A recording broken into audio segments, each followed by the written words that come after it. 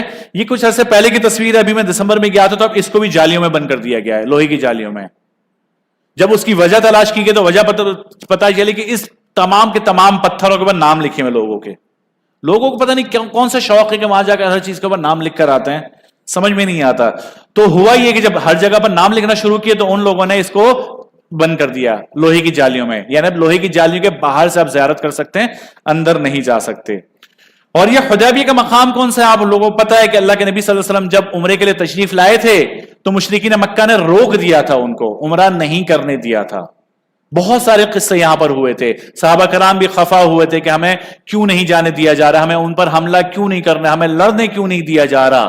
ٹھیک ہے، تو ایک تو یہ معاملہ ہوا تھا. دوسرا بیعت رضوان ہوئی تھی یہاں پر. حضرت عثمان رضی اللہ عنہ کو اللہ کے نبی نے مشرکین کے پاس بھیجا تھا ان سے بات کرنے کے لیے. تو جب خبر یہاں پر پہنچی ان کو شہید کر دیا گیا. اللہ کے نبی صلی اللہ علیہ وسلم سخت غصہ میں ہوئے اور انہوں نے بیعت لی تھی صحابہ کرام سے موت کے اوپر. تو صحابہ کرام نے بیعت کی تھی جس کو بیعت رضوان کہا گیا. بعد میں خبر جھوٹی نکلی تھی ان کی شہادت کی. اس بیعت رضوان کو قرآن کریم میں بڑے اہتمام کے ساتھ بیان کیا گیا ہے، بڑے ان کے لیے فضائل آئے ہیں. اور ایک قصہ یہاں پر یہ ہوا تھا کہ جب کچھ عرصہ یہاں پر ٹھہرے تھے، پانی کی ضرورت پڑی تو یہاں کنواں وغیرہ بھی کچھ بھی نہیں تھا. تو جب پیاس سے جانور مرنے لگے اور صحابہ کرام پیاس کی شدت سے بےتاب ہونے لگے تو اللہ کے نبی نے ایک پیالہ منگوایا، اس پیالے کے اندر اپنی انگلیاں ڈالی، ان انگلیوں سے چشمے جاری ہوئے اور صحابہ کرام نے اس پانی سے اپنے آپ کو سیراب کیا، جانوروں نے وہ پانی پیا اور اس پانی کو جمع کیا گیا. تو یہ قصہ بھی یہاں پر ہوا تھا، یہ معجزہ ہی تھا، ظاہر سی بات ہے. اگلا ہمارا زیارت ہے شعب ابی طالب. آپ لوگوں نے سنا ہوگا کہ مسلمانوں کا سماجی بائیکاٹ ہوا تھا نبوت کے 7ویں سال. وہ سماجی بائیکاٹ کیا تھا کہ کوئی بھی مشرکین نے تمام نے آپس میں معاہدہ کیا تھا کہ کوئی بھی ان مسلمانوں سے لین دین نہیں کرے گا، نہ وہاں کسی لڑکی کی شادی کرے گا، نہ وہاں سے کسی لڑکے کی شادی ہوگی، کسی طرح کا کوئی بھی لین دین کا معاملہ نہیں ہوگا. اور یہ معاہدہ لکھ کر اس تحریر کو بیت اللہ میں لٹکا دیا گیا تھا تاکہ ہر بندہ اس معاہدے کی پاسداری کرے. اور 3 سال تک اللہ کے نبی صلی اللہ علیہ وسلم اپنے تمام ساتھیوں کے ساتھ اس شعب ابی طالب کے اندر، جو آپ کی تصویر میں نظر آ رہا ہے، یہ حرم کے بالکل ساتھ ہے، یہاں پر قید و بند کی صعوبتیں برداشت کرتے رہے 3 سال. اور جو معاہدہ جس نے لکھا تھا اس کے کاتب کا نام منصور بن اکرمہ تھا. تو اللہ تعالیٰ نے اس بندے کی انگلیاں شل کر دی تھی، ختم ہو گئی تھی اس بندے کی انگلیاں. تو 3 سال یہاں پر اللہ کے نبی صلی اللہ علیہ وسلم اپنے جانثاروں کے ساتھ قید رہے اور اس کے بعد پھر یہ معاہدہ وغیرہ ختم ہوا تھا اور پھر یہاں سے آزاد ہوئے تھے سارے حضرات. اگلی زیارت ہے نہر الزبیدہ. خلیفہ ہارون رشید کی بیگم بہت خدا ترس تھی، ایسے خدا ترس تھی کہ اس اللہ کی بندی نے اپنے محل کے اندر ایک ایسا انتظام کیا تھا کہ وہ چاہتی تھی کہ میں جب بھی محل میں رہوں تو ہر وقت مجھے قرآن کریم کی تلاوت سنائی دے. تو قریب 1000 باندیاں غالباً انہوں نے اپنے محل کے اندر تعینات کر دی جو 24 گھنٹے قرآن کریم کی تلاوت کرتی تھی محل کے اندر. تو جہاں سے وہ گزرتی تھی کہیں ہر جگہ سے ان کو قرآن کریم کی تلاوت کی آواز سنائی دیتی تھی. ایک مرتبہ خواب دیکھا انہوں نے، عجیب سا خواب دیکھا، جس خواب کی تعبیر علماء نے یہ بتائی کہ آپ سے ایک بہت بڑا کام لیا جائے گا جس سے اس پوری امت کو فائدہ ہوگا. بہرحال خوش ہو گئے اس بات سے. وہ تعبیر کس طرح نکلی کہ ایک وقت ایسا آیا کہ مکہ مکرمہ میں قحط سالی شروع ہو گئی. ایک ایک پانی کا پیالہ ایک ایک دینار تک پہنچ گیا. ایک دینار سونے کا سکہ ہوا کرتا تھا. ایک ایک دینار میں پانی کا ایک پیالہ بکنے لگا. اس اللہ کی بندی کو بڑی تکلیف ہوئی. انہوں نے کیا کیا کہ اپنے ذاتی خرچ کے اوپر نہر بنانا شروع کی, تقریباً 33 سے 35 کلومیٹر دور سے. بعض لوگ پتہ نہیں کیوں اس کو ہزاروں کلومیٹر کہتے ہیں, ہزاروں کلومیٹر ملک کے ملک نکل جاتے ہیں. تو 33 سے 35 کلومیٹر کے فاصلے سے یہ نہر بنائی گئی اور اس کو تیار کیا گیا. جب آپ جبل رحمت پر جائیں گے نا تو وہاں پر بھی اس کے آثار آپ کو ملیں گے. جبل رحمت کی سیڑھیوں کے بالکل ساتھ ہی یہ آپ کو یہاں پر یہ تصویریں ملیں گے. میں تصویر لگانا وہ بھول گیا, معذرت. تو اس کے آثار آپ کو ملیں گے جبل رحمت کے بالکل ساتھ ہی. تو اتنی لمبی نہر تیار ہوئی جس پر 70 لاکھ دینار خرچ ہوا اس دور کا. ایک سکہ ایک دینار سونے کا, تو 70 لاکھ دینار. آج کل اگر آپ سمجھ لو نا کہ دنیا کا امیر ترین شخص بھی جو ہے اس کے پاس بھی شاید یہ مال و دولت نہ ہو اور اتنا حوصلہ نہ ہو. اور جب سارا حساب کتاب بن گیا, سب کچھ ہو گیا, تو خدام نے ان کو حساب کتاب کا پرچہ پیش کیا کہ یہ حساب کتاب کا پرچہ. اس وقت دجلہ کے کنارے بیٹھی ہوئی تھی وہ, تو انہوں نے وہ پرچہ اٹھا کر نہر میں ڈال دیا, دریا میں ڈال دیا, اور کہا کہ حساب کو حساب کے دن کے لیے چھوڑا. یعنی یہ وہ معاملہ ہے کہ میں جانوں میرا رب جانے, اس کا اجر میں نے اسی سے لینا ہے. کئی سو سال تک حجاج کرام اس پانی سے فیضیاب ہوتے رہے, اور اس طرح اس کی ترتیب دی گئی تھی کہ اندر مٹی بھی نہیں جاتی تھی, جانور بھی پانی پیتے تھے اور انسان بھی یہاں سے پانی پیا کرتے تھے. تو یہ تو تھے مکہ مکرمہ اور مسجد الحرام کی کچھ زیارات. اب آتے ہیں اگلے حصے کی طرف. دیکھیں, آپ تمام حضرات نے حج پر جانا ہے, مقامات حج پر بھی جانا ہے. تو مقامات حج پر بھی کچھ زیارات ہیں. تو زیارات کا جب بھی میں بار بار ایک جملہ عرض کرتا ہوں کہ جب بھی زیارات کے لیے جانا ہو نا تو کسی عبادت کے درمیان میں نہ جائیں. جیسے آپ حج کے لیے جا رہے ہیں تو اس وقت حج کو فوکس کریں. زیارات پر جانا ہو تو حج کے علاوہ ہے, جیسے مسجد نمیرہ ہے, مسجد خیف ہے. تو یہ جس طرح کی زیارات ہے نا تو اسپیشلی حج کے دنوں میں نہ جائیں. سمجھ لیں جانا کب ہے آپ نے, حج کے بعد یا حج سے پہلے. تو مقامات حج کی کچھ تفصیل سمجھ لیں, تو انشاءاللہ جب وہاں پر جائیں گے آپ کو موقع ملے گا. وہاں پر دیکھیں یہاں پر نقشے میں, اچھا اس سے ایک فائدہ یہ ہوگا کہ اصل انہوں نے پروجیکٹر صحیح لگایا نہیں, ورنہ تھوڑی ریزولوشن اور اچھی ہو جاتی اس کی. یہ مسجد الحرام ہے. یہ اب بار بار کہا جاتا ہے منا جائیں, منا سے عرفات جائیں, پھر عرفات سے مزدلفہ آئیں, پھر مزدلفہ سے منا آئے. تو جو لوگ نہیں گئے ان کے ذہن میں خاکہ نہیں ہوتا کہ کہاں پر ہے. ترتیب سے یہ تینوں چیز اس طرح سے ہے, منا ہے, منا کے ساتھ مزدلفہ ہے, پھر کچھ فاصلے کے بعد عرفات ہے. یعنی آپ پہلے منا جائیں گے, منا سے مزدلفہ کو چھوڑتے ہوئے آگے عرفات جائیں گے, پھر عرفات سے واپسی مزدلفہ آئیں گے, پھر مزدلفہ سے منا آئیں گے. تو ترتیب آپ حضرات کی یہ ہوگی. منا کے اندر ہی جمرات ہے. ہم سے لوگ اکثر گروپ پر پوچھتے ہیں کہ مزدلفہ سے واپسی جمرات جانا ہے منا جانا ہے. بھائی جمرات منا کے اندر ہی ہے.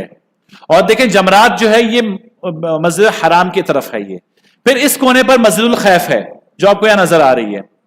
مزدلفہ میں آئیں گے تو مسجد مشعر الحرام. ان تمام کی تفصیلات بتاتا ہوں, صرف پوائنٹس دیکھ لیں کون سی چیز کہاں پر ہے.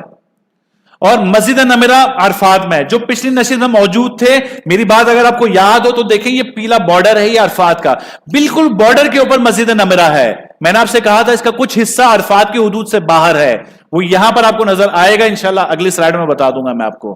جبل رحمت جہاں پر اللہ کے نبی صلی اللہ علیہ وسلم نے وقوف کیا تھا, دعائیں مانگی تھی, معذرت. غار ہرا وہ اس طرف آ جائے گا, غار جبل ثور, غار ثور وہ اس طرف آ جائے گا. تو یہ ایک ابتدائی خاکہ ہے. آگے چلتے ہیں. فاصلے سمجھ لیں, جو لوگ پیدل ایڈونچر کرنا چاہتے ہیں ان کے سامنے یہ فاصلے موجود ہیں کہ کتنا فاصلہ پیدل ہے جو آپ کر سکتے ہیں, جو چاہیں کرنا چاہیں کر. جن میں ہمت ہے, جو نہیں ہے تو وہ پیدل نہ جائیں, بسوں اور ٹرین کی سہولت سے فائدہ اٹھائیں. اور جب سہولت موجود ہو تو پھر کہا یہی جاتا ہے کہ سہولت سے فائدہ اٹھایا جائے. تو یہ ایک بنیادی خاکہ تھا. اب دیکھتے ہیں مکہ سے منا, ایک ایک کر کے معاملات چلاتے ہیں. مکہ سے منا آنے کا راستہ دیکھیں مسجد الحرام ہے, روڈ کا راستہ بھی آپ کے سامنے ہے. یہ دیکھیں یہ جو ہے نا سلائیڈ ہیں یہ میں نہیں بتاؤں گا, یہ اس کے ایکسپرٹس موجود ہیں یہاں پر. انشاءاللہ میں جب جاؤں گا میرے بعد وہ لوگ آئیں گے آپ کو, اور وہ آپ کو راستوں کے اعتبار سے تفصیل آپ کو انشاءاللہ بہتر انداز میں سمجھا دیں گے. ٹھیک ہے, تو یہ مرحلہ انشاءاللہ وہ حضرات آپ کو بتائیں گے. بس یہ نقشہ بتانے کا, صرف وضاحت کرنے کا مقصد یہی ہے کہ یہاں پر آپ کو پیدل چلنے کا راستہ پتہ چل جائے, بس کہاں سے ملے گی اور کن راستوں سے جانا ہے یہ آپ کو صرف پتہ چل جائے. باقی تفصیل انشاءاللہ کامنٹری کے ساتھ فاروق صاحب ہیں یہاں پر, اور اگر انوار صاحب آ چکے ہیں پاکستان حج سے تو انشاءاللہ وہ بھی آپ کو بتا دیں گے آخر میں. اب ہم دیکھتے ہیں سب سے پہلے مینا کی زیارات. مینا کا یہاں پر آپ کے سامنے میپ موجود ہے. مینا کے اندر آپ کو کیا کیا چیزیں ملیں گی؟ ایک جمرات ہے, ایک مسجد الخیف ہے, ایک وادی محسر ہے. یہ دیکھیں ٹرین اسٹیشن 2 نمبر یہاں پر, 3 نمبر یہاں پر, یہ بالکل جمرات کے ساتھ ہے. اور سلاٹر ہاؤس کے بارے میں اکثر لوگ پوچھتے ہیں, یہاں پر ہے, شاید اب یہاں سے بھی منتقل ہو گیا آگے چلا گیا ہے. پچھلے سالوں تک تو یہیں پر تھا, اب شاید تھوڑا سا مزید آگے چلا گیا ہے. پیدل چلنے والوں کے لیے راستے یہاں پر آپ کو نظر آ رہے ہیں. اس کے اندر یہ روڈ ہے, روڈوں کے نام ہے یہاں پر. اچھا جی, اب مینا کے اندر دیکھتے ہیں, جس زیارت کی طرف پوائنٹ آؤٹ کر رہا ہوں ان کی تصویریں بھی دیکھ لیں. یہ جمرات ہے, جمرات کی تصویر یہ آپ کو نظر آئی. یہ موجودہ جو عمارت ہے جمرات کی, یہ وہ جمرات ہے. آج سے کچھ سال پہلے آپ نے سنا ہوگا کہ جمرات پر حادثے ہوا کرتے تھے. سن 2006 تک اکثر یہ ہوتا تھا کہ اکثر حجاج یہاں پر شہید ہو جایا کرتے تھے. تو اس وقت جمرات کا پل یہ ہوا کرتا تھا. اب یہ ہوا کرتا تھا, اب اس پل کو تعمیر کر کے 2006 کے بعد اس طرح بنا دیا گیا. جمرات کیوں کہا جاتا ہے, کیا ہوا تھا, آپ تمام نے سنا ہوگا کہ حضرت ابراہیم علیہ السلام جب اپنے بیٹے حضرت اسماعیل علیہ السلام کو اللہ کے حکم پر ذبح کرنے کی غرض سے نکلے تو شیطان آیا بہکانے کے لیے. جب پہلی دفعہ آیا تو حضرت ابراہیم علیہ السلام نے ان کو 7 کنکر مارے, وہ زمین میں چلا گیا. پھر دوبارہ تھوڑا سا آگے آئے, پھر وہ نمودار ہوا, پھر اس کو 7 کنکر مارے, پھر چلا گیا. پھر آگے دوبارہ وہ نمودار ہوا, پھر 7 کنکر مارے, پھر وہ چلا گیا. تو 3 مقامات پر شیطان کو حضرت ابراہیم علیہ السلام نے کنکر مارے. تو اسی یاد کو ہم مناتے ہیں, اور ان تینوں جمرات کو, جن کو ہم 3 شیطان کہتے ہیں, ان کو اس کو کنکر مارتے ہیں. تو یہ رمی جمار کا معاملہ ہے آپ کا.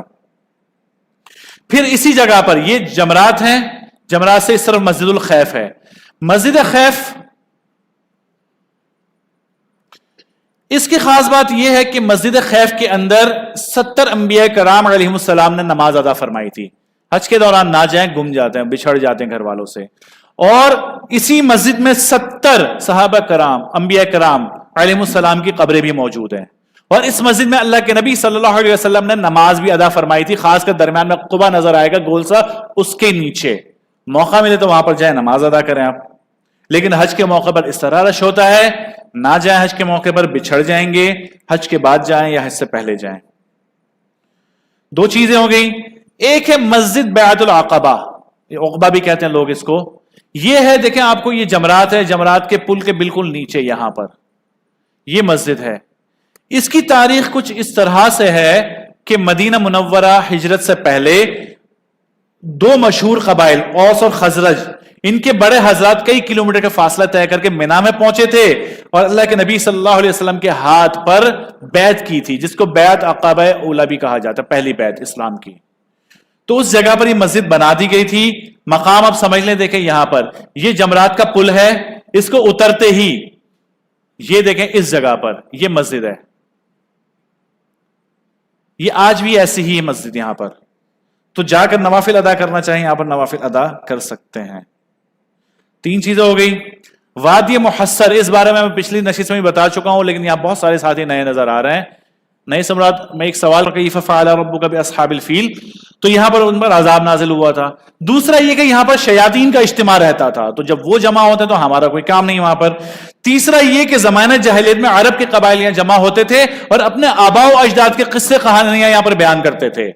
تو اللہ کے نبی صلی اللہ علیہ وسلم نے ہمیں ان کی مخالفت کا حکم دیا کہ وہ جمع ہو کر قصے کہانی سناتے تھے, تم لوگ یہاں سے جلدی سے نکل جاؤ.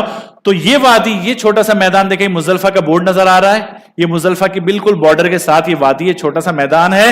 یہاں سے اللہ کے نبی صلی اللہ علیہ وسلم کی عادت مبارکہ تھی کہ تکبیر کہتے ہوئے جلدی سے نکل جایا کرتے تھے. تو آپ حضرات نے بھی یہی کام کرنا ہے اگر اس جگہ. تو یہ کچھ زیارات تھی جو مینا سے متعلق تھی.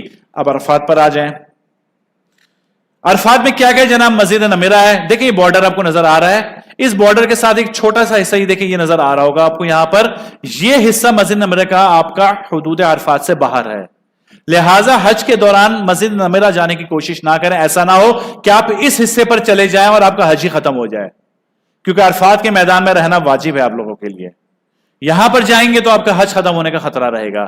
تیسرا یہاں پر جبل رحمت ہے اور وادی عورانہ ہے، اور یہ پیدل جانے والوں کا راستہ، یہ روڈ کے نام ہے یہاں پر۔ تو بہرحال اس کو عرفات کیوں کہتے ہیں؟ عرفات کہنے کی مختلف وجوہات بتائی گئی ہیں۔ پہلا تو یہ کہ حضرت آدم اور حضرت حوا علیہ السلام جب جنت سے زمین پر اتارے گئے تو بچھڑ گئے تھے ایک دوسرے سے، حضرت آدم علیہ السلام خود کو تنہا محسوس کر رہے تھے اور اما حوا کی تلاش میں نکل پڑے، اسی عرفات کے میدان پر ان دونوں کی ملاقات ہو گئی۔ تو عرفہ کا معنی ہے پہچاننا، جاننا، ان دونوں نے یہاں پر ایک دوسرے کو پہچان لیا تھا، اس وجہ سے اس میدان کو عرفہ بھی کہا جاتا ہے۔ دوسری وجہ، حضرت ابراہیم علیہ السلام کو جب حضرت جبرائیل علیہ السلام نے مناسک حج سکھائے تھے کہ معلم تھے حضرت جبرائیل علیہ السلام، کسی نبی کو حج سکھا رہے ہیں تو کسی کو نماز سکھا رہے ہیں، تو جب ان کو حج سکھائے تو حضرت ابراہیم نے حج کے معاملات سارے سمجھ لیے، جان لیے، اس وجہ سے اس کو عرفہ کہا جاتا ہے۔ اور تیسرا یہ کہ حاجی یہاں پر آ کر اپنے گناہوں کا اعتراف کرتا ہے، استغفار کرتا ہے، کہتا ہے اللہ مجھے پتہ ہے میں گنہگار ہوں، تو اس پہچان کی وجہ سے، اس جان کی وجہ سے اس جگہ کو عرفہ بھی کہا جاتا ہے۔ تو یہ تو اس کے عرفات کہنے کی وجہ تھی۔ اس کی ایک فضیلت تو یہ ہے کہ دین کے مکمل ہونے کی جو آیت ہے، الیوم اکملت لکم دینکم واتممت علیکم نعمتی ورضیت لکم الاسلام دینا، کہ ہمارا دین مکمل ہونے کی جو خوشخبری سنائی گئی تھی وہ اس مقام پر نازل ہوئی تھی، عرفات کے میدان کے اندر، اور اسی آیت سے صحابہ کرام کو اندازہ ہو گیا تھا کہ شاید اللہ کے نبی صلی اللہ علیہ وسلم کا آخری حج ہے۔ یہ میدان عرفات ہے، یہ جبل رحمت آپ کو نظر آ رہا ہوگا یہاں پر، یہ اس طرح حجاج، یہ مسجد نمیرہ، لوگ یہاں پر استغفار کرتے ہیں، گناہوں کا اعتراف کرتے ہیں، یہاں پر اللہ رب العزت بخشش کے دریا بہا دیتے ہیں، سیلاب، اتنی زیادہ بخشش کیا کرتے ہیں۔ ہم بار بار کہتے ہیں یہاں پر جتنی دعائیں مانگ سکتے ہو مانگا کرو، لوگ کہتے ہیں ہماری دعا قبول نہیں ہوتی، اللہ کے بندو جس کی عرفات کے میدان میں دعا قبول نہ ہو، اس کی دعا ہوگی کہاں پر قبول؟ یہ تو سیزن ہے لوٹنے کا، بہاریں لوٹنے کا، یہاں تو مانگو نا اللہ سے۔ یہ دیکھیں یہ حجاج کر رہے، جو پیدل جانے والے لوگ ہوتے ہیں نا، آپ کو اس طرح نظر آ رہے ہوں گے یہاں پر، اور جو لوگ سہولیات کا رونا روتے ہیں نا کہ ہمارے ساتھ یہ مسائل وہاں پر ہوئے، ہمیں یہ مسائل ہوئے، تو دیکھیں کچھ عرصہ پہلے بھی لوگ حج کیا کرتے تھے، 1885، 1953، یہ دیکھیں اس طرح حج ہوا کرتے تھے، اپنے خیمے، بوریاں، بستر لے کر خود آتے تھے، خود ہی خیمے لگاتے تھے، ساتھ میں لکڑیاں لے کر آتے تھے، اس کو جلاتے تھے، اس کے اوپر اپنا کھانا وغیرہ پکاتے تھے، کوئی ایئر کنڈیشن نہیں ہوتا تھا، تپتی ریت، تپتی زمین، آگ اگلتا اوپر سے سورج ہوا کرتا تھا، اور اس طرح وہ لوگ حج کیا کرتے تھے، پاؤں جھلس جایا کرتے تھے، پینے کو ایک دو دن پانی نہیں ہوا کرتا تھا۔ آج ہم رونا روتے ہیں کہ ہمارے یہاں سہولت نہیں ہے جناب، ہم نے اتنے پیسے دیے ہیں، ہمارا اے سی بند ہو گیا، ہمیں بس والا چھوڑ کر چلا گیا، یہ رونا رہا روئے ہیں۔ حج وہ لوگ بھی کیا کرتے تھے۔ یہ شکر اللہ کا ادا کریں کہ ہمیں کم از کم اس سرزمین پر پاؤں رکھنے کی سعادت تو ملی، ہمارے گناہ وہاں پر پاؤں رکھنے کا موقع بھی ملے، ہم سر کے بل جائیں نا وہاں پر، سر کے بل، اللہ تو ہمیں جی کے ساتھ وہاں پر جائیں۔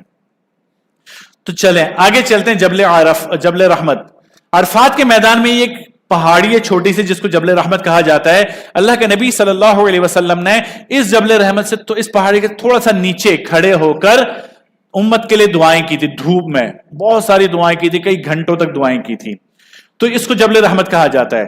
لیکن یہاں پر ایک مسئلہ یہ ہوتا ہے، میں نے پچھلی نشست میں یہاں والوں کو بتا دیا تھا، وہ یہ بتایا تھا کہ یہ جو ستون ہے نا، ستون، یہ ستون صرف نشانی کے لیے سعودی گورنمنٹ نے لگایا، یہاں پر اس کا پہاڑ سے کوئی تعلق نہیں ہے، یہ نشانی صرف یہی کہ جبل رحمت ہے، یہ بس لوگ اس سے اپنے عقائد وابستہ کر لیتے ہیں۔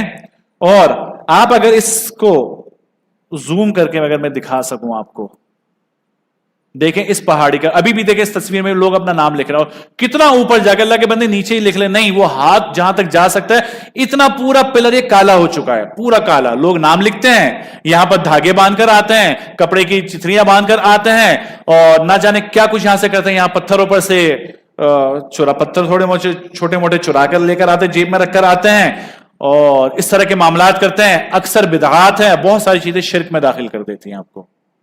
تو اس سے کوئی عقائد وابستہ نہ کریں، اس کی کوئی حقیقت ہے ہی نہیں، بس صرف یہ ستونی نشانی کے لیے. اور میں نے پچھلی نشست میں ایک بات بتائی تھی کہ اوپر جاتے ہوئے ہمیں تو ڈر لگتا ہے. کیوں ڈر لگتا ہے؟ وہ اس لیے ڈر لگتا ہے کہ یہاں ستون تو چھوڑیں، نیچے موجود تمام پتھروں پر نام لکھے ہوئے. دیکھیں اتفاق ہے کہ یہاں پر ایک پتھر آپ کو نظر بھی آ رہا ہے، یہاں پر یہ دیکھیں، اور نام بھی کون سا لکھا ہوا ہے.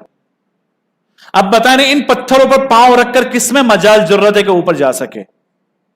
اکثر ان میں سے ہم پاکستانی اور انڈین، کچھ ہیں دوسرے ممالک والے بھی، لیکن اکثر 90% ہم پاکستانی انڈینز ہیں جو ان پتھروں کے اوپر نام لکھتے ہیں. زوم کر کے بتا نہیں سکتا، اور تصاویر کوشش کروں گا اگلی کسی نشر میں دکھا سکوں. ان تمام پتھروں کے اوپر نام لکھے ہوئے ہوتے ہیں، اور پتھروں سے وہ کریت کر لکھتے ہیں، مٹ بھی نہ سکے اس طرح. اب چڑھنے والے، اوپر جانے والے انہی پتھروں پر پاؤں رکھ کر جاتے ہیں، کہیں علی تو کہیں عبداللہ، کہیں محمد، کہیں ابو بکر، تو کہیں کچھ نام لکھے ہوتے ہیں. ایسا نہ کریں. حج کرنے جا رہے ہیں، ایسا نہ ہو خود کو گنہگار کر کے وہاں سے آئیں. اور ہوتے ہیں بعض لوگ جو مردود کر دیے جاتے ہیں، رد کر دیے جاتے ہیں، تو کوشش کریں کہ اس طرح کے معاملات نہ ہو. اگلی زیارت ہے مسجد نمیرہ. یہ بھی عرفات کی مسجد ہے. مسجد نمیرہ وہ جگہ ہے جہاں پر اللہ کے نبی صلی اللہ علیہ وسلم کا خیمہ لگایا گیا تھا، وقوف کیا تھا انہوں نے. یہاں پر اس جگہ پر مسجد بنا دی گئی، اور اس وقت سے لے کر اب تک جو امیر الحج ہے اس مسجد سے حج کا خطبہ ادا کیا کرتے ہیں. تو جو لوگ جانے کے شوقین ہیں، تو میں نے پچھلی نشست میں بتا دیا تھا کہ تقریباً 30-32-33% حصہ ایسا ہے اس جگہ کا جو عرفات کے میدان سے باہر ہے. تو یہاں جانے کی کوشش بالکل بھی نہ کریں، اور واپسی اپنے خیموں تک پہنچنا آپ کے لیے تقریباً ناممکن ہوگا. آگے چلتے ہیں جناب مزدلفہ. مزدلفہ پر جب پہنچیں گے، دیکھیں منا سے بالکل متصل یہ مزدلفہ ہے. اچھا ایک خاص بات، ایک بات اور بتا دوں، یہاں ذہن میں آ گئی. جن لوگوں کے کیمپ جن کو کہا جاتا ہے نیو مینا، وہ نیو مینا دراصل دیکھیں یہ مزدلفہ کا حصہ ہے. یہ نظر آ رہا ہوگا آپ کو. یہاں پر کچھ خیمے لگا دیے گئے ہیں، اکثر پاکستانیوں کے خیمے ہوتے ہیں یہاں پر. تو یعنی وہ ان کے جو خیمے ہیں وہ مزدلفہ میں، مینا میں نہیں ہے. تو اس سے فرق نہیں پڑتا ہے کوئی، یہاں پر قیام کریں، بلکہ مزدلفہ کا قیام اب یہاں پر کر سکتے ہیں اپنے خیمے کے اندر. لوگ منا سے، عرفات سے مزدلفہ جاتے ہیں قیام کرنے کے لیے، پھر اگلے دن منا پہنچتے اپنے خیمے میں، تو اب ڈائریکٹ اپنے خیمے میں مزدلفہ میں آ جائیں اور یہاں پر مزدلفہ کا قیام بھی کر لیں، اور منا بھی آپ کا ہو جائے گا. اور اگر زیادہ معاملہ ہے تو یہاں سے کچھ دیر کے نکل کر منا پیدل چلے جائیں، 2-3 نمازیں وہاں پڑھ کر آ جائیں تاکہ وہ سنت بھی آپ کی ادا ہو جائے. تو یہ نیو منا جس کو کہا جاتا ہے مزدلفہ کا تھوڑا سا یہ حصہ ہے. تو مزدلفہ کے اندر ایک تو مسجد مشعر الحرام ہے. یہ مسجد مشعر الحرام اللہ کے نبی صلی اللہ علیہ وسلم نے یہاں پر قیام فرمایا تھا. بڑی خوبصورت مسجد بنی ہوئی ہے، موقع ملے تو یہاں پر بھی اب جائیں. وادی محصر میں نے کہا تھا منا مزدلفہ کے درمیان کا حصہ ہے. یہ دیکھیں یہ درمیان کا حصہ، بالکل بارڈر یہاں پر. تو اگر آپ کا سفر یہاں سے ہوتا ہے تو یہاں سے جلدی سے آپ لوگوں نے گزر جانا ہے. پیدل چلنے والوں کے راستہ رہی. اچھا ایک بات میں نے آپ لوگوں سے عرض کی تھی پچھلی نشست میں کہ اپنے ساتھ چھوٹا سا خیمہ لے کر جائیں، فولڈنگ خیمہ، تاکہ خواتین کے لیے پردے کا معاملہ ہو سکے، وہ خیمے میں اندر ٹھہریں اپنے. ٹھیک ہے، اس کی وجہ دیکھیں یہ تھی، یہاں پر آپ کو خیمہ نہیں ملے گا. مرد حضرات سے میں نے کہا تھا اپنے ساتھ ایک اضافی چادر لے کر جائیں. کیوں؟ اس لیے کہ تہبند ان کا ہوا سے اڑے گا، کھلا میدان، بہت تیز ہوائیں ہوتی ہیں. یہاں دیکھیں کچھ حجاج چادر اوڑھ کر سوئے ہیں، کچھ نے چادر نہیں اوڑھی. اب بتائیں کہ تھوڑی سی ہوا آنے کے بعد ان کا حال کیا ہونا ہے. اور یہ دیکھیں چھوٹا سا خیمہ انتہائی ہلکا خیمہ ہوتا ہے یہ. اب یہ کچھ خواتین باہر سوئی ہیں جو مردوں کے بیچ میں سوئی ہیں. اب یہ تو غیرت کا مقام ہے نا کہ خواتین مردوں کے بیچ میں سوئی ہے. اب یہ جو لوگ خیمہ لے کر گئے ہیں، دیکھیں اللہ کی برکت رحمت ان لوگوں پر نازل ہوگی جنہوں نے یہاں پر تھوڑی سی مشقت اٹھا لی خیمہ اٹھانے کے لیے، لیکن ان کی خواتین اندر محفوظ ہے، بے پردگی سے بچ گئی، اور اس خیمے میں ہر خواتین آرام سے سو سکتی ہیں. تو 2 حاجی مل کر خیمہ خرید لیں، زیادہ مہنگا نہیں ہوتا ہے یہ. تو آپ لوگوں کے لیے آسانی ہو جائے گی کہ آپ کی خواتین کو پردے کا معاملہ نہیں رہے گا. تو اس طرح کا خیمہ اپنے ساتھ لے کر جائیں، کیونکہ مزدلفہ میں کوئی خیمہ وغیرہ آپ کو نہیں مل رہا ہوتا یہاں پر، اور بسیں آپ کے اوپر آپ کو نظر آ رہی ہوں گی. مزدلفہ کے کہنے کی وجہ کیا ہے جناب؟ ایک تو وجہ اس کی جو مشہور ترین ہے وہ یہی کہ یہاں پر اللہ کا قرب حاصل کیا جاتا ہے، اور مغرب عشاء کی نمازیں یہاں پر اکٹھی پڑھی جاتی ہیں. اور نماز سے متعلق اس سلائیڈ پر میں پچھلی دفعہ بھی بتا چکا ہوں کہ جب نماز پڑھیں تو خواتین کو سب سے آخری صف میں کھڑا کریں، بیچ میں کھڑا نہ کریں جیسے یہاں پر آپ کو نظر آ رہی ہیں. ورنہ ہوگا کیا کہ اس عورت کے دائیں جانب والا، بائیں جانب والا اور پیچھے والا، ان تینوں کی نماز نہیں ہوگی. یعنی جس مرد کے آگے عورت کھڑی ہے، جس عورت کے دائیں جانب مرد کھڑا ہے، جس عورت کے بائیں جانب مرد کھڑا ہے، تینوں کی نماز نہیں ہے، کوئی عورت کی ہو جائے گی. اب یہ عورت چاہے محرم ہو چاہے غیر محرم ہو، تو عورتوں کو بالکل صف کے پیچھے کھڑا کریں، الگ سے ان کی صف بنائیں. اس جگہ کی فضیلت سے متعلق میں نے پچھلی نشست میں عرض کیا تھا, اللہ کے نبی صلی اللہ علیہ وسلم نے عرفات میں دھوپ میں کھڑے ہو کر امت کے لیے کئی گھنٹوں دعائیں مانگی تھی. بہت ساری دعائیں قبول ہوئی تھی, ایک دعا قبول نہیں ہوئی تھی وہاں پر عرفات کے میدان میں, وہ دعا یہاں پر قبول ہوئی تھی. کیا دعا تھی؟ اللہ اور ظالم کو معاف کر دے. حقوق العباد معاف ہوئے نا, یہاں پر ہم لوگوں پر ظلم کرتے ہیں, لوگوں کا حق مار لیتے ہیں, تو اللہ کے نبی نے ان لوگوں کے لیے بھی دعا کی. احمد تو رحمت للعالمین نہیں تھے وہ, اس لیے رحمت للعالمین تھے وہ, کہ ظالم کے حق میں بھی دعائیں کی ہیں.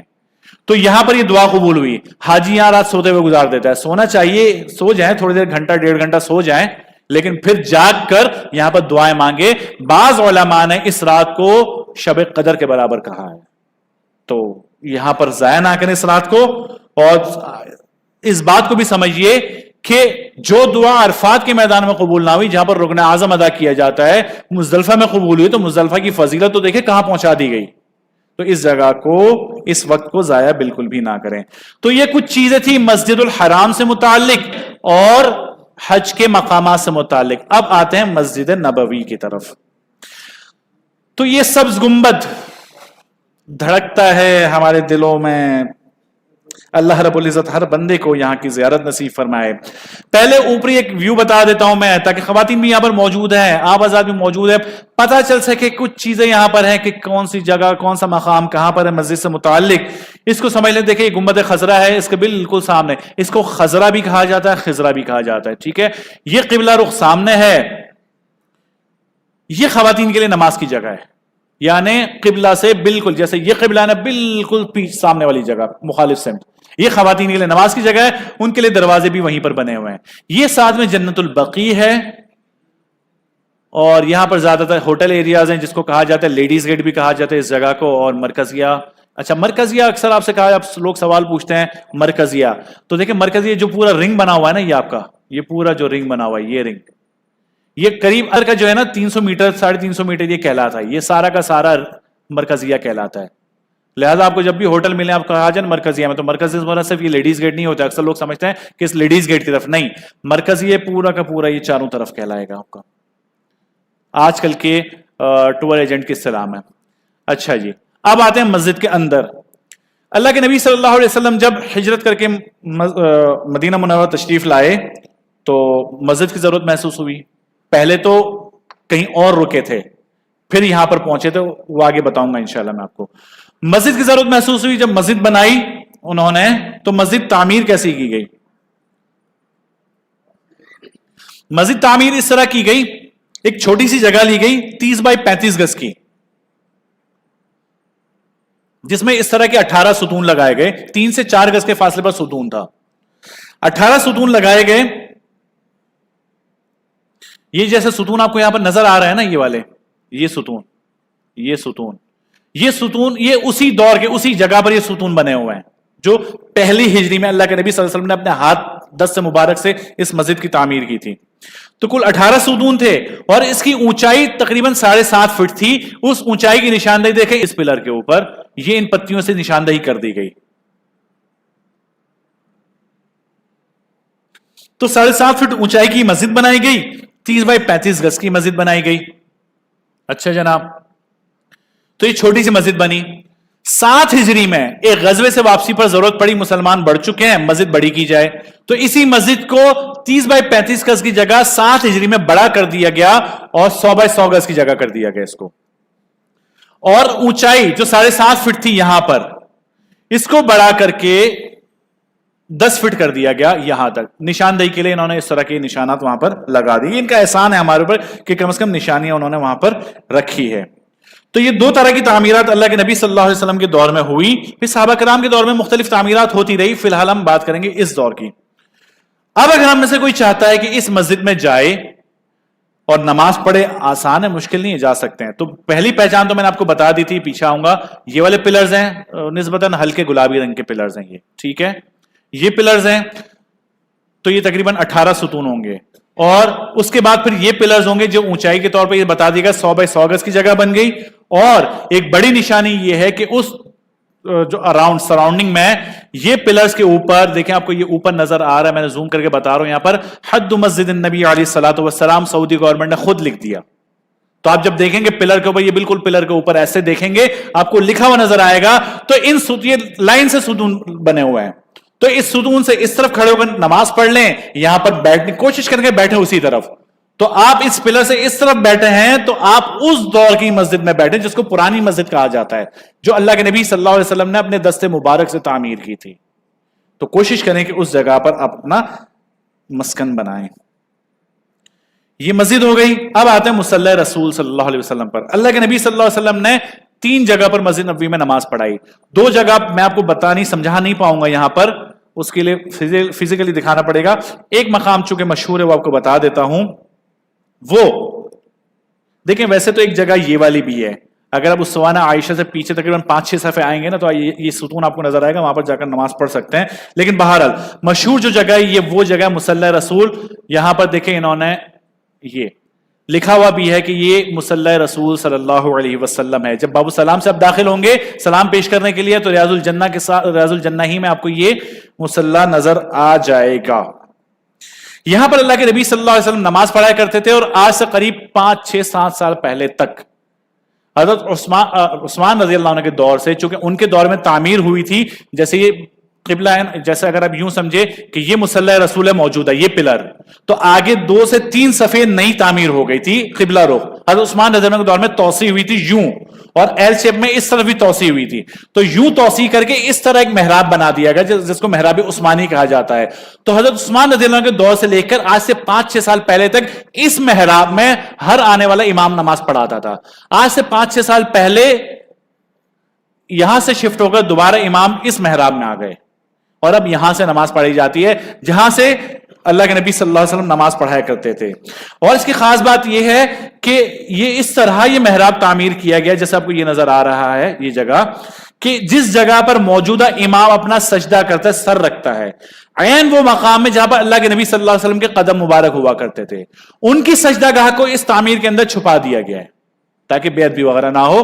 تو اس وقت امام اس جگہ پر اپنا سر رکھتا ہے۔ ایک بات تو یہ، البتہ یہاں امام کے آنے سے ایک مسئلہ ضرور ہو گیا ہے، وہ یہ ہوا ہے کہ امام پیچھے ہو گیا تھوڑا سا، پہلے یہاں پر تھا امام، اب یہاں پر ہو گیا، تو امام کی جگہ سے یہاں سے لے کر یہ اور پھر آگے بہت بڑا صحن ہے مسجد نبوی کا، بہت بڑا صحن خالی۔ لوگ کیا کرتے ہیں وہاں پر، ان لوگوں نے بیریئرز لگائے ہوئے، پٹیاں لگائی ہوئی تھی، بسا کو پٹیاں ہٹ جاتی ہیں، لوگ امام سے آگے کھڑے ہو کر نماز پڑھتے ہیں، اور اکثر شرطے بھی کھڑا کر دیتے ہیں خاص کر کے جمعے کے دن۔ تو کوشش آپ نے یہ کرنی ہے کہ آپ کو پتا ہونا چاہیے باب السلام والا دروازہ کہاں پر ہے، وہ آگے میں آپ کو دکھا بھی دوں گا۔ آپ نے اس سب سے پیچھے ہی نماز پڑھنی ہے، نماز چھوٹتی ہے نا اگر آپ کو جگہ نہ ملے چھوڑ دیں نماز ہوگی نہیں، امام سے یہاں امام سے آگے جو نماز پڑھے گا اس کی نماز نہیں ہوگی، تو امام سے آگے نماز ہوتی نہیں ہے، تو آپ نے کیا کرنا ہے، دیکھنا ہے کہ امام کہاں پر کھڑا ہے، امام سے پیچھے جا کر کھڑا ہونا ہے۔ تو لوگ اکثر امام سے آگے کھڑے ہوتے ہیں، اور یہی مرحلہ مسجد الحرام میں ہوتا ہے، لیکن مسجد الحرام میں شرطیں ہٹا دیتے ہیں، آگے سے کھڑا نہیں ہونے دیتے۔ آپ نے اکثر دیکھا ہو پیچھے سے نماز پڑھاتے ہیں، اور آپ اگر ویڈیوز دیکھیں گے آپ کو نظر آئے گا مسجد الحرام کا ایک بہت ہی ہوتا ہے کہ امام پیچھے سے نماز پڑھاتے ہیں، امام کی آگے والی جگہ خالی کرا دی جاتی ہے، اور سراؤنڈنگ میں لوگ آگے وہاں پر جا کر نماز پڑھ سکتے ہیں۔ مسجد نبوی میں پورے آگے والے صحن میں کوئی بھی نماز نہیں پڑھ سکتا امام سے آگے، تو یہ آپ نے خیال کرنا ہے، ایسا نہ ہوا 50,000 نمازوں کا اجر آپ ضائع کر جائیں۔ اگلا مرحلہ ممبر رسول صلی اللہ علیہ وسلم کا۔ یہاں پر ایک خوبصورت ممبر نظر آ رہا ہے۔ اللہ کے نبی صلی اللہ علیہ وسلم ہوتا یہ تھا کہ ایک درخت کا خشک تنا ہوتا تھا، اس کو سہارا دے کر کھڑے ہوتے تھے اور لوگوں کو واعظ و نصیحت کرتے تھے۔ جب عمر تھوڑی سی بڑھنا شروع ہوئی، ضعف بڑھنے لگا، اللہ کے نبی صلی اللہ علیہ وسلم تھک جایا کرتے تھے۔ حضرت جابر رضی اللہ عنہ نے کہا، اے اللہ کے نبی، میں نے دیکھا ہے کچھ علاقوں میں جا کر کہ وہاں پر ممبر بنے ہوئے ہیں بادشاہوں کے لیے، حکمرانوں کے لیے، آپ کے لیے ایک ممبر تعمیر کر دیا جائے تاکہ آپ گھنٹوں تک واعظ و نصیحت کرتے ہیں، اس ممبر پر بیٹھ کر آپ واعظ و نصیحت کر لیں۔ یہ جب ہی سے یہ ممبر بننا شروع ہوئے، ورنہ آج امام آج بھی کھڑا ہو کر رہا ہوتا واعظ و نصیحت۔ تو اللہ کے نبی صلی اللہ علیہ وسلم نے اس مشورے کو پسند کیا اور ان کے لیے ممبر بنا دیا گیا۔ تو یہ ممبر جو ہے یہ وہ ممبر نہیں ہے، یہ جگہ وہ ہے جہاں پر وہ ممبر ہوا کرتا تھا۔ ٹھیک ہے جناب؟ اچھا، لیکن ممبر بننے سے ایک معاملہ کیا ہوا؟ معاملہ یہ ہوا کہ وہ جو خشک تنا تھا جس پر اللہ کے نبی صلی اللہ علیہ وسلم سہارا دے کر کھڑے ہوتے تھے، وہ ہو گیا محروم۔ جب اللہ کے نبی صلی اللہ علیہ وسلم اس تنے سے گزر کر ممبر کی طرف جانے لگے تو صحابہ کرام فرماتے ہیں فصاحت النخل صیاح الصبی، وہ لکڑی بچے کی طرح چلا اڑی، چھوٹا بچہ جیسے چلاتا نا ویسے اس لکڑی نے چلانا شروع کر دیا۔ اللہ نبی کا معجزہ ہے۔ اللہ کے نبی صلی اللہ علیہ وسلم ممبر سے اتر کے اس لکڑی کے پاس آئے تو صحابہ کرام فرماتے ہیں بچوں کی طرح سسکتی ہوئی وہ لکڑی خاموش ہوئی۔ اللہ کے نبی صلی اللہ علیہ وسلم نے اس کو دو آپشن دیے، تو چاہے تو تجھے دوبارہ سے جوان کر دیا جائے، چونکہ خشک ہو چکا تھا نا، یہ دوبارہ جوان کر دیا جائے، تجھ پر پتے لگ جائیں اور تجھ پر پھل وغیرہ لگنا شروع ہو جائیں، اور چاہیں تو تجھے جنت میں بھیج دیا جائے، وہاں تجھ پر انبیاء، اتقیاء، صلحاء تیرا پھل کھائیں۔ اس درخت نے دوسرا آپشن کا انتخاب کیا، تو اللہ کے نبی صلی اللہ علیہ وسلم صحابہ کرام نے فرمایا کہ اس نے جنت الخلد، ہمیشہ والی جنت کو اختیار کیا۔ تو وہ جو درخت کا تنا ہوا کرتا تھا وہاں پر سعودی گورنمنٹ نے ایک ستون بنا دیا، اس ستون کو اسطوانہ حنانہ اور اسطوانہ مخلقہ بھی کہا جاتا ہے۔ دیکھیں یہ مصلی رسول ہے، اس مصلی رسول سے بالکل متصل یہ ستون ہے، اس ستون پر یہ دیکھیں اسطوانہ ہذہ اسطوانۃ المخلقہ، اسطوانہ عربی میں کہا جاتا ہے پلر کو، ستون کو، اور اس کو مخلقہ اور حنانہ کہا جاتا ہے بہت زیادہ رونے والے کو۔ ہمارے یہاں لوگ حنانہ نام رکھتے ہیں تو احتیاط کریں نام رکھنے میں، نام کا اثر ہوتا ہے۔ تو حنانہ کہا جاتا ہے بہت زیادہ رونے والے کو، اسی مناسبت سے اس ستون کو مخلقہ یا حنانہ کہا جاتا ہے۔ تو جب سلام کے لیے آپ جائیں گے نا پیش کرنے کے لیے تو یہ ستون آپ کے بالکل ساتھ ہوگا، آپ اس کو ہاتھ تک لگا کر جا سکتے ہیں، اس طرح یہ ستون ہوگا۔ آگے چلتے ہیں ریاض الجنہ، تمام حضرات واقف ریاض الجنہ سے۔ اللہ کے نبی صلی اللہ علیہ وسلم نے فرمایا ما بین بیتی و منبری روضۃ من ریاض الجنہ، میرے گھر اور میرے منبر کے درمیان جنت کے باغوں میں سے ایک باغ ہے۔ اچھا جی، تو چلیں اس کی وضاحت تھوڑا سا میں اگلی سلائیڈ میں کرتا ہوں، یہاں اس کو چھوڑتا ہوں۔ یہ جو ریاض الجنہ ہے نا اس کے اندر 8 ستون ہے، مثالی ستون، جس کو ستون ہائے رحمت کہا جاتا ہے۔ ستونوں کے نام اور تھوڑی سی تاریخ بتا دیتا ہوں، جب آپ وہاں پر پہنچیں گے کوشش کریں کہ ان سے فیضیاب ہو سکیں۔ نام کون کون سے ہیں؟ اسطوانہ حنانہ، اس کے بارے میں بتا چکا میں آپ کو، اسطوانہ عائشہ رضی اللہ عنہا، اسطوانہ سریر، اسطوانہ حرس، اسطوانہ وفود، اسطوانہ ابی لبابہ رضی اللہ عنہ، اس کو اسطوانہ توبہ بھی کہا جاتا ہے، اسطوانہ تہجد اور اسطوانہ جبرائیل علیہ الصلوۃ والسلام۔ 8 اسطوانے ہیں یہاں پر، 8 پلرز ہیں، ایک ایک کر کے دیکھتے ہیں کیا ہے۔ اسطوانہ حنانہ ہو چکا، یہ رہا۔ اگلا ستون ہے اسطوانہ عائشہ، مصلی رسول سے تھوڑا سا الٹے ہاتھ پر ہٹ کرے گے۔ اس کی فضیلت کیا ہے؟ اما عائشہ صدیقہ رضی اللہ عنہ فرماتی ہے، اس حدیث کو سنیے گا اور آپ شاید بات سمجھ میں آئے جو میں کہنا چاہ رہا ہوں۔ اما عائشہ صدیقہ رضی اللہ عنہ فرمایا کرتی تھی کہ اللہ کے نبی صلی اللہ علیہ وسلم نے فرمایا کہ مسجد نبوی میں ایک ایسی بابرکت جگہ ہے کہ تمہیں اس بات کا علم ہو جائے تو اس جگہ نماز پڑھنے کے لیے ہجوم اتنا ہو جائے کہ تمہیں قرآن دازی کرنی پڑ جائے۔ تو صحابہ کرام پوچھا کرتے تھے، اما عائشہ نہیں بتاتی تھی۔ ایک مرتبہ ان کے بھانجے نے پوچھا، اما عائشہ نے بتا دیا۔ وہ بھانجے جو ہیں وہ دوڑے ہوئے مسجد میں آئے اور انہوں نے وہاں پر نوافل پڑھنا شروع کر دیے، جس کی وجہ سے باقی صحابہ کرام علیہ رضوان کو پتہ چل گیا، تو اس جگہ پر یہ اسطوانہ عائشہ بنا دیا گیا، یہ ستون بنا دیا گیا جس کا نام اسطوانہ عائشہ رکھا۔ تو کیا ہے حدیث مبارکہ؟ اللہ کے نبی نے فرمایا کہ تمہیں اس کی برکتوں کا علم ہو جائے تو نماز پڑھنے کے لیے اتنا ہجوم ہو جائے کہ تمہیں قرآن دازی کرنی پڑ جائے۔ قربان جائے اما عائشہ کے اوپر، قربان جائے اللہ کے نبی کے اوپر، وہ پیشن گوئی آج پوری ہوتے ہم دیکھ رہے ہیں، ہے نا نسک ایپ؟ آج انشاءاللہ اس زیارت کے بعد نسک ایپ کی ترتیب ہے، بغیر قرآن دازی کے ہم میں سے کوئی بھی اندر نہیں جا پاتا، اور بعض تو جا ہی نہیں پاتے ہیں، اور پورے سال میں ایک مرتبہ اجازت ہے، اب تو دوبارہ نہیں جا سکتے آپ۔ تو اس وقت کی گئی پیشن گوئی آج آنکھوں سے پورے ہوتے ہیں، حقانیت کو اسلام کی ہم دیکھ رہے ہیں، بغیر قرآن دازی کے ہم میں سے کوئی بھی یہاں پر نہیں جا سکتا ہے۔ ایک وقت ایسا بھی تھا جب ہم جاتے تھے پوری رات گزارنے کا موقع ملتا تھا، یہاں پر پوری رات گزارتے تھے اور کوئی مسئلہ ہی نہیں ہوتا تھا۔ یہاں پر تھے کچھ جاننے والے یہاں پر ہمارے، جن کی وجہ سے آسانی ہو جاتی تھی۔ اب دیکھ لیں، تو جس کو جتنا موقع ملا اس پر شکر ادا کریں، اس کی قدر کریں۔ اچھا جی، آگے آتے ہیں۔ یہ جالیوں سے پہلے ایک پلر ہے جس کو اسطوانہ الوفود کہا جاتا ہے۔ اسطوانۃ الوفود یہ وفد کی جمع ہے۔ اللہ کے نبی صلی اللہ علیہ وسلم کو دور دراز سے جو لوگ ملنے آتے تھے ان کو یہاں پر ٹھہرایا جاتا تھا، تو اس وجہ سے اس کو اسوانۃ الوفود کہا جانے لگا. بالکل اس کے برابر میں ایک ستون ہے جس کو اسوانۃ الحرس کہا جاتا ہے. حرس کہا جاتا ہے چوکیداری. جب اس طرح سے لوگ آنا شروع ہو گئے, وفود آتے تھے, تو خطرہ تھا کہ ایسا نہ کوئی اللہ کے نبی پر حملہ کر دے. تو یہاں پر کوئی نہ کوئی ایک صحابی کھڑا ہوتا تھا, جو کھڑے ہوتے تھے, جو یہاں پر چوکیداری کیا کرتے تھے, جس کی وجہ سے اس کو اسوانہ حرس کہتے ہیں. اکثر یہ موقع حضرت علی رضی اللہ عنہ کو ملتا تھا, اس کی وجہ سے اس کو اسوانہ علی بھی کہا جاتا ہے. اگلا ستون ہے جس کو اسوانہ سریر کہا جاتا تھا. سریر کہا جاتا چارپائی کو. اللہ کے نبی صلی اللہ علیہ وسلم جب اعتکاف کیا کرتے تھے, ان کی چارپائی یہاں بچھائی جاتی تھی, اور بالکل متصل اما عائشہ کا حجرہ ہوا کرتا تھا. اکثر ایسا ہوتا تھا کہ اللہ کے نبی صلی اللہ علیہ وسلم یہاں پر سر لٹکا کر سو جاتے تھے, اور اما عائشہ صدیقہ رضی اللہ عنہا پیچھے حجرے سے ان کے گیسوں مبارک کو سوار دیا کرتی تھی. تو اس چارپائی رکھنے کی وجہ سے اس کو اسوانہ سریر کہا جاتا ہے. یہ تمام ستون ریاض الجنہ کے اندر ہے. جب جائیں گے ان تمام ستونوں کے اوپر یہ نام لکھے ہوئے نظر آ رہے ہوں گے آپ کو, یہ یہاں پر. اچھا جی, اگلے اسوانہ ابی لبابہ یا اسوانہ توبہ. ایک صحابی تھا, قصہ بہت لمبا ہے, نہیں جاتا قصے کے اوپر, بس ایک بشری غلطی ان سے ایسی ہوئی کہ نبوی راز ایک فاش ہو گیا ان سے. تو انہوں نے کیا کیا, پتہ چلنے پر, احساس ہونے پر اپنے آپ کو یہاں پر باندھ دیا تھا, اور یہ قسم کھا لی تھی کہ جب تک اللہ کی طرف سے کوئی فیصلہ نہیں آئے گا, اللہ کے نبی مجھے نہیں کھولیں گے, میں خود کو نہیں کھولوں گا.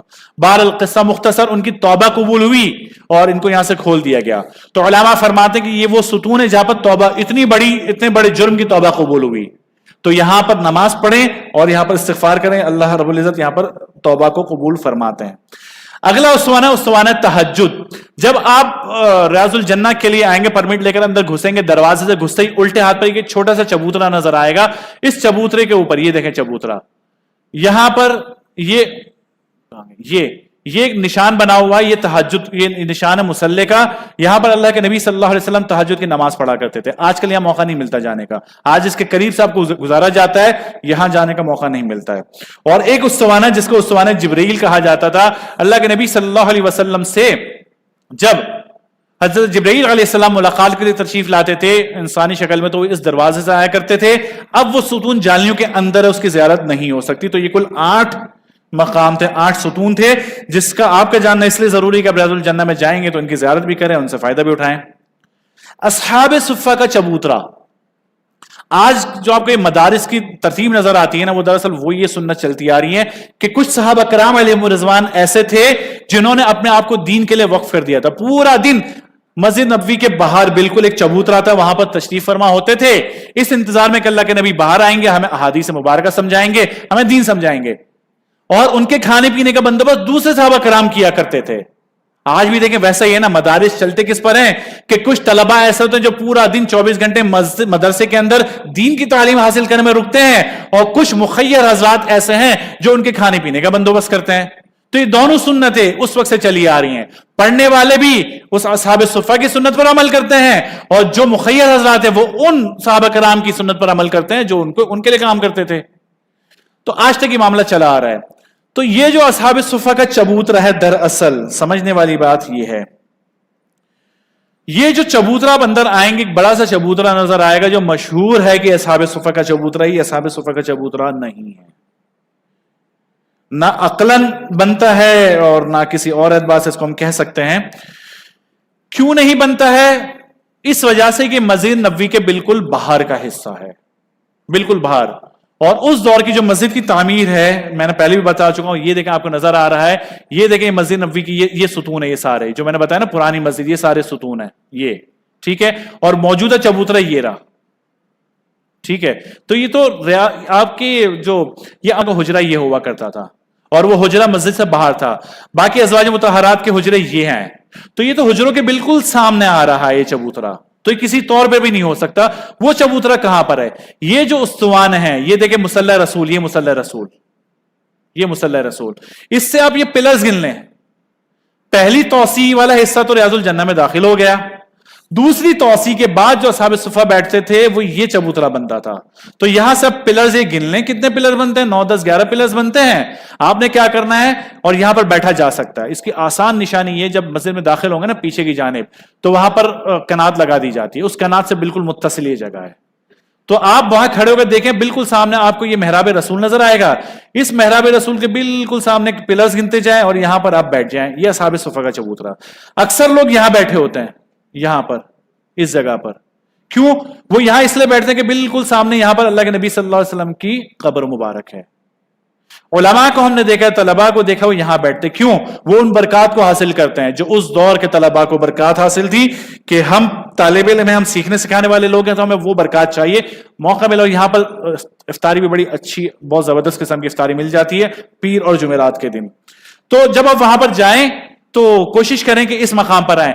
وہ چبوترا کس چیز کا؟ اب سوال یہ بھی بنتا ہے نا, آپ کو یاد ہوگا کہ اچھا وقت زیادہ ہو رہا, آپ کہیں تو میں اس کو روکنا شروع کروں, چلتا جاؤں. آپ کو یاد ہوگا ایک قصہ کہ کچھ بدبخت ایسے تھے جنہوں نے سرنگ بنائی تھی کہ اللہ کے نبی صلی اللہ علیہ وسلم کے جسم مبارک کو وہاں سے نکالوں. نور الدین زنگی کے دور میں نور الدین زنگی نے پھر کیا کیا تھا, سیسا پلائی ہوئی دیوار بنا کر وہ پورا پیک کر دیا تھا, اور اس کے بعد پھر یہ سارے میں پھر دیوار بنی, پھر دیوار بنی, 3-4 دیواریں وہاں پر. اس کے بعد پھر جا کر یہ جالیوں اور پردہ آتا ہے. تو اس دور میں جب یہ کام ہو رہا تھا تو نور الدین زنگی رحمۃ اللہ علیہ نے ایک جتھا فوجیوں کا وہ تعینات کیا تھا. وہ اس چبوترے پر کھڑا ہوتا تھا پہرے داری کے لیے. تو یہ چبوترا اس لیے قائم کیا گیا تھا. گزرتے وقت کے ساتھ مشہور ہو گیا کہ وہ چبوترا ہے. تو بہرحال چبوترا یہ ہو یا وہ ہو, مسجد نبوی کا حصہ, برکات سے خالی تو وہ ہے نہیں. لیکن اصحاب صفہ کے نام پر جو چبوترا ہے وہ یہ مقام ہے. اب یہاں پر کوئی نشانی ہے نہیں اس کی. اب آتے ہیں ازواج مطہرات کے حجرات کی طرف. ایک حجرہ ایسا ہے جہاں پر آپ جا سکتے ہیں, باقی حجروں پر اب نہیں جا سکتے ہیں. جب آپ سلام کے لیے داخل ہوں گے نا باب السلام پر, عین اس جگہ پر جا کھڑے ہو کر دیکھیں یہ جالی مبارک, یہ جالی مبارک, اس کے بالکل سامنے اللہ کے نبی صلی اللہ علیہ وسلم کو آپ سلام پیش کرتے ہیں. تو یہ جگہ یہ حضرت حفصہ, اما حفصہ رضی اللہ عنہا بنت عمر فاروق رضی اللہ عنہا کا گھر ہوا کرتا تھا, حجرہ. اللہ کے نبی صلی اللہ علیہ وسلم کی زندگی کی کئی راتیں اور کئی دن یہاں پر انہوں نے بسر کی ہیں.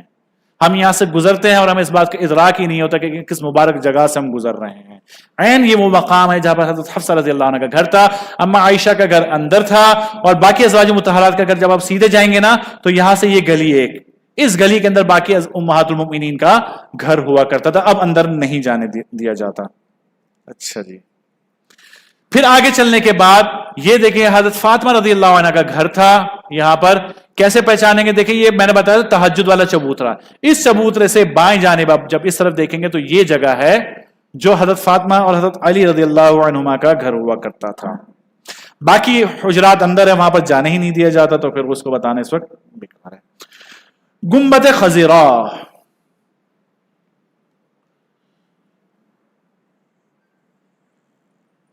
آج تک کئی سالوں سے ہمارے دلوں کو یہ تڑپاتا ہے. یہ گنبد خضرا, کیا یہ گنبد خضرا شروع سے ایسا ہی تھا؟ تو جواب ہے کہ نہیں, ایسا نہیں تھا. سب سے پہلے اس پر جو گنبد تعمیر ہوا 1279 عیسوی میں, جس کو قباء الرزاق کہا جاتا تھا. ٹھیک ہے, اس کے بعد دوبارہ کچھ عرصے بعد تعمیر ہوئی جو نیلے رنگ کا گنبد تھا جو اس پر بنایا گیا. اس کے بعد پھر کچھ عرصے بعد ایک اور گنبد بنایا گیا جو سفید رنگ کا تھا.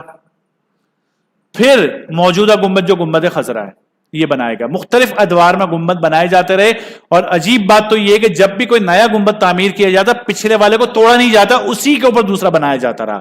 انہیں پچھلے تمام گنبد اس گنبد خضرا کے نیچے موجود ہیں, سارے کے سارے, کسی کو بھی اب تک توڑا نہیں گیا ہے. تو بہرحال اس گنبد کے نصیب میں ہرا رنگ ہونا تھا تو الحمدللہ موجود ہے. اب اگلی بات سمجھیں اس گنبد کو لانے کی وجہ کیا ہے. دیکھیں اس گنبد کے اوپر ایک چھوٹی سی کھڑکی ہے, یہ کھڑکی, جو لوگ یوٹیوب دیکھنے والے لوگ ہیں خاص کر کے ان کے لیے یہ دیکھیں زوم کر کے یہ تصویر کھڑکی ہے. اس کھڑکی کو دیکھ کر لوگ کہتے ہیں یہ قبر ہے, شکل سے قبر لگتی ہے, لوگ کہتے ہیں قبر ہے. قبر کس کی ہے یوٹیوب پر جا کر دیکھ سکتے, بہت ساری ویڈیو صرف لائک اور شیئرنگ کے لیے لوگوں نے یہ کام کیا ہوا ہے کہ اس کو بس اس طرح مشہور کرتے ہیں. ایک بدبخت تھا جو اس گنبد کے اوپر آیا گنبد کو توڑنے کے لیے, اور کسی نے روکا نہیں تو آسمان سے بجلی نازل ہوئی اور اس پر گرے, اس کو جلا دیا گیا. اب لوگوں نے اس کو اتارنا چاہا تو وہ نکل ہی نہیں رہا تھا وہاں سے. تو علماء نے فرمایا بھائی اللہ کی طرف سے معاملہ ہے, اس کی قبر یہی بنا دو. بدبختو, بدبخت چھوٹا لفظ کہہ رہا ہوں, بڑی گالی دینی چاہیے لوگوں کو. وہ بدبختو, نیچے اللہ کے نبی آرام فرمائے, اوپر کوئی منافق کو قبر بنے گی ان کے اوپر. بالکل بالکل گنبد خضرا اوپر دیکھو نا یار, ویڈیوز ہیں جا کر اب دیکھیں.